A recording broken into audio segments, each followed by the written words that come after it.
ವೀಕ್ಷಕರಿಗೆ ನನ್ನ ನಮಸ್ಕಾರಗಳು. ನಾನು ಬೆಂಗಳೂರಿಗೆ ಬಂದಿದ್ದೀನಿ.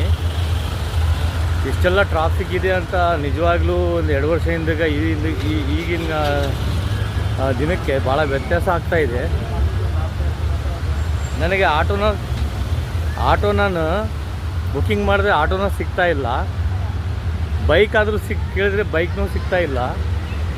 ನಾನು ಲಾಸ್ಟಿಗೆ ನಡ್ಕೊತ ಬರೋದು ಪರಿಸ್ಥಿತಿ ಬಂದ್ಬಿಟ್ಟದು. ಬೆಂಗಳೂರಿನಲ್ಲಿ ಆಫೀಸ್ ಕೆಲಸ ಮುಗೀತು, ಎಲ್ಲ ಮುಗೀತು. ಈಗ ನಾನು ಬಸ್ ಸ್ಟ್ಯಾಂಡಿಗೆ ಹೋಗ್ಬೇಕಂತಂದರೆ ಇಷ್ಟೆಲ್ಲ ಸಮಸ್ಯೆ ಆಗ್ತಾಯಿದೆ ಬೆಂಗಳೂರು. ನೋಡಿ, ಇಲ್ಲಿ ನೋಡಿ, ಜಾಮ್ ಆಗಿ ನಿಂತಿದ್ದಾವೆ ನೋಡಿ. ಸುಮಾರು 1,000 ಗಾಡಿಗಳು ನಿಂತ್ಬಿಟ್ಟ. ಇದನ್ನು ಸರ್ಕಾರ ಏನಾದರೂ ಪ್ರಯತ್ನ ಮಾಡಿ ಫ್ರೀ ಟ್ರಾಫಿಕ್ ಮಾಡಬೇಕಿದು.